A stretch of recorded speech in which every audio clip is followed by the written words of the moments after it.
নমস্কার প্রিয় দর্শক শ্রোতা মণ্ডলী, সমাচার ত্রিপুরা চ্যানেলের পক্ষ থেকে নিন শুভেচ্ছা এবং ভালোবাসা।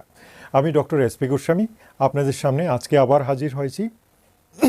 একটা মূল্যবান ওষুধ নিয়ে আজকে আলোচনা করব। যে ওষুধটার নাম অনেকেই কিন্তু জানেন, অনেকেই শুনেছেন। সেই ওষুধটা আমি বলেই দিচ্ছি প্রথমেই, নামটা অ্যান্টিম টার্ট।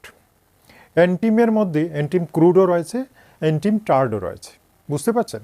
অ্যান্টিম ক্রুড সম্পর্কে সম্ভবত আমি ভিডিও দিয়েছি, আবার হয়তো দেব আপডেট। এবং আজকে আমি অ্যান্টিম টার্ট ওষুধটা নিয়ে আলোচনা করব। কেন ব্যবহার হয়, কেন খাবেন, এবং কিসের কোন কোন রোগে এটা খুব ভালো কাজ করে সেটা সম্পর্কে অবশ্যই আলোচনা করব। তার আগে বলে নিই, আমার এই ভিডিওগুলো কিন্তু আপনাদের জন্য খুবই দরকার। কেন কি আমি জানি প্রত্যেকেই খুব সাধারণ, অসাধারণ এবং ভেরি রিচ পারসন সবাই নন, খুবই সাধারণ মধ্যবিত্ত বলা চলে। আমাদের ভারতবর্ষের অবস্থা এভাবেই। তো সেই ক্ষেত্রে চট করে দেখুন, সাধারণ রোগের জন্য চট করে হাজার হাজার টাকা খরচা করা আপনাদের পক্ষে, সবার পক্ষে সম্ভব নয়। একটু হিসেব করেই চলতে হয়। সুতরাং সেখানে যদি হোমিও ঔষধগুলো 2-4 ফোঁটা ঔষধ 50 টাকা 100 টাকার মধ্যে সেরে যায়, তাহলে সেটা অবশ্যই লাভজনক। কিন্তু আপনাকে একেবারে আনাড়ি অবস্থায় হোমিওর শরণাপন্ন হওয়া ঠিক নয়। সেটা যদি অন্য ডাক্তারও দিয়ে থাকেন তাহলেও কিন্তু আপনার জানা থাকলে ভালো। কেন কি, আপনার জানা থাকলে আপনি অন্তত সিমটমটা বলতে পারবেন, ডাক্তারকে বুঝিয়ে বলতে পারবেন, উনি সেটাকে ফলো করে আপনাকে ওষুধ দিতে পারবেন। আর আপনি যখন শিখে যাবেন হোমিওপ্যাথি, তখন নিজে নিজেই কিনে খেতে পারবেন। সত্যি বলছি, নিজে নিজে কিনে খেতে পারবেন এবং দেখবেন ঠিক হয়ে গেছে। কারণ 2 ফুটা করে 1 দিন 2 দিনের বেশি ওষুধ খেতে হয় না, 1-2 দিনে কিন্তু অনেকগুলো রোগ সেরে যায়। আসুন অ্যান্টিম টার্ট সম্পর্কে আজকে আপনাদের খুলে বলছি সব কিছু। এই ওষুধটা সাধারণত কাশি, এবং সেই কাশি যে কাশিতে গলা ঘড়ঘড় শব্দ হয় এবং কাশতে কাশতে কফ কিন্তু ওঠে না। মনে হয় কফ জমে আছে, কিন্তু কাশার পরেও কফ কিন্তু ওঠে না।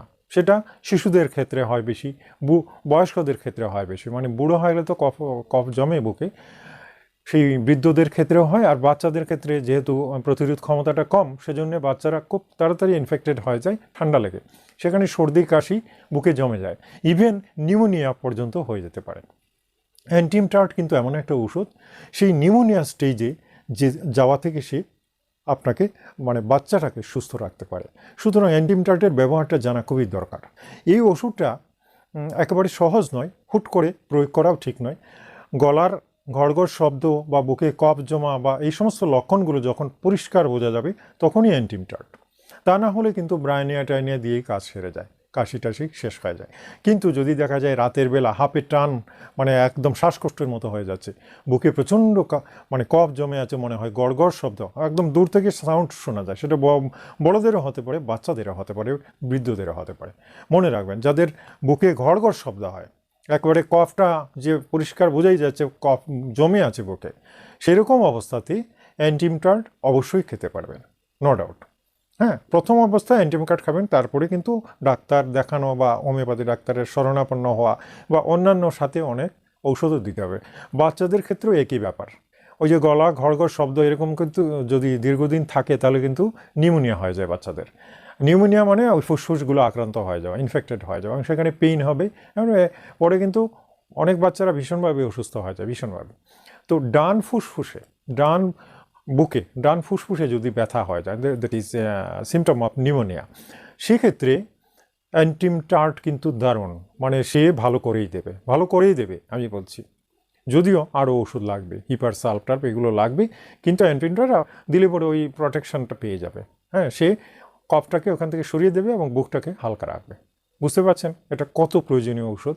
কিন্তু কাঁচা হাতে অ্যান্টিম টার্ট অন্তত ইউজ করবেন না। কেন? একটু পরামর্শ নিয়েই করবেন। কেন কি, বাচ্চাটাকে পরীক্ষা করার দরকার, স্টেথোস্কোপ দিয়ে অসকালটেশন করতে হয়। অসকালটেশন মিন্স বুকে অসকালটেশন, এই যে স্টেথোস্কোপটা ধরে সাউন্ডটা শুনতে হবে। এই সাউন্ডারও ব্যাপার আছে, সাউন্ডটা কোন সাউন্ডে কী হয় সেগুলো ওই ডাক্তারের ব্যাপার।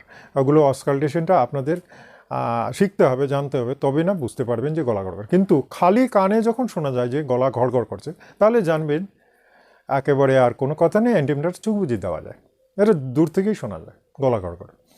বুঝতে পারছেন অ্যান্টিম টার্ট কত জরুরি? আচ্ছা, আসুন এই অ্যান্টিম টার্ট আরও কয়েকটা রোগে কাজ করে, সেটার জন্যে আমি একটু বিস্তারিত বুঝিয়ে দিই আপনাদের। আসুন জেনে নেওয়া যাক অ্যান্টিম টার্ট আর কোন কোন রোগে আমরা ব্যবহার করতে পারি। প্রথমে যেটা বলবো সেটা হচ্ছে ইদানিং দেখা যাচ্ছে অনেক লোক করোনার টিকা নিয়েছেন। দেখুন, করোনার কোভিড ইঞ্জেকশন টিকার কিন্তু কিছু কিছু সাইড এফেক্ট আছে, যদিও বৃহত্তর স্বার্থে সরকার সব কিছু খুলে বলতে রাজি নন, বাট এটা বৃহত্তর স্বার্থে যদি সামান্য কিছু অসুবিধা হয় তা সত্ত্বেও অনেকে নিয়েছেন বা নিচ্ছেন। এখন প্রশ্ন হচ্ছে এটার মধ্যে অল্প পরিমাণে সাইড এফেক্ট আসে, সেই সাইড এফেক্টের মধ্যে একটা হতে পারে এই যে করোনা ভ্যাকসিন নিলে পরে ওই সর্দি কাশি এগুলো একটু হতে পারে। তো সেক্ষেত্রে কিন্তু অ্যান্টিম টার্ট কিছুটা কাজ করে, সেটা এক্সপেরিমেন্টে দেখা গেছে। সুতরাং করোনা টিকা নেওয়ার পরে যদি একটু সর্দি কাশি হয় তাহলে অ্যান্টিম টার্ট খেলে পরে অনেকটা রিকভারি পাওয়ার সম্ভাবনা রয়েছে, এটা আমরা দেখেছি। এটা রিসেন্টলি রিসার্চ করে দেখা গেছে। সুতরাং এটা খাওয়া যেতে পারে, নো ডাউট। তারপরে আসছে কি, হাঁপানির টানের কথা তো বলেছি, আগেও বলেছি।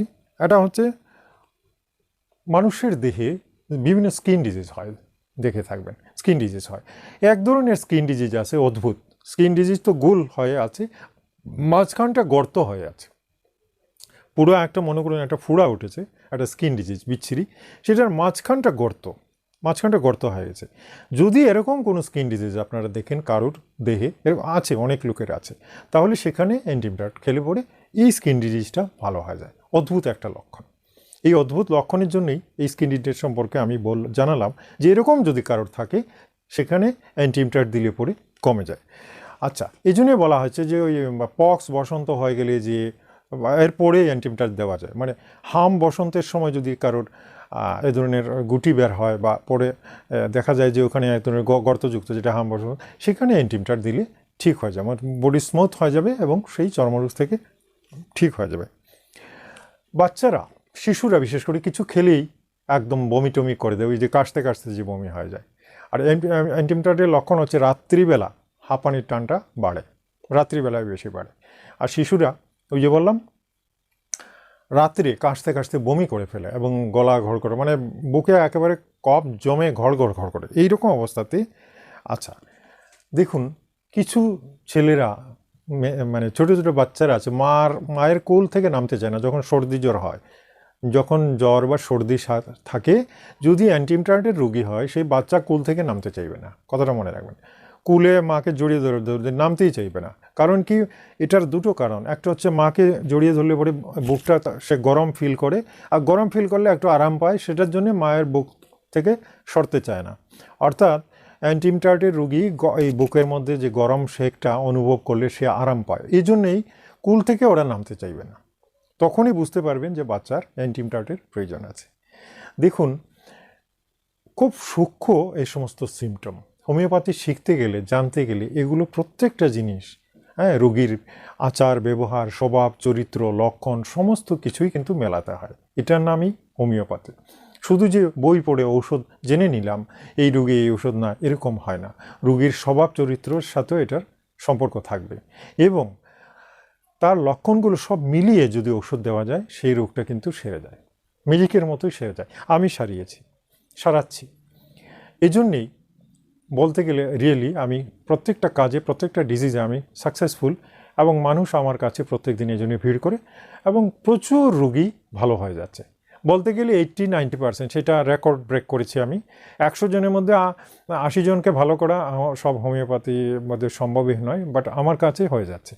জানি না এটা কেন, কিভাবে করতে পারছি, বাট আমি ডায়াগনোসিসটা খুব সূক্ষ্মভাবে করি, সে কারণেই বোধহয় সেটা সম্ভব হয়ে যাচ্ছে। আসুন প্রত্যেক দিন এভাবে আপনাদের সামনে আসব এবং ওষুধগুলো সম্পর্কে আলোচনা করব। আপনারা অবশ্যই ভিডিওটা ভালো করে দেখবেন, একটা লাইক দেবেন, ভিডিওটা শেয়ার করবেন, আর যারা চ্যানেলে নতুন এসেছেন তারা চ্যানেলটাকে সাবস্ক্রাইব করে নেবেন। ঠিক আছে, আজ তাহলে এই পর্যন্তই। আগামী কালকের জন্য বিদায় চাইব। নমস্কার, ধন্যবাদ।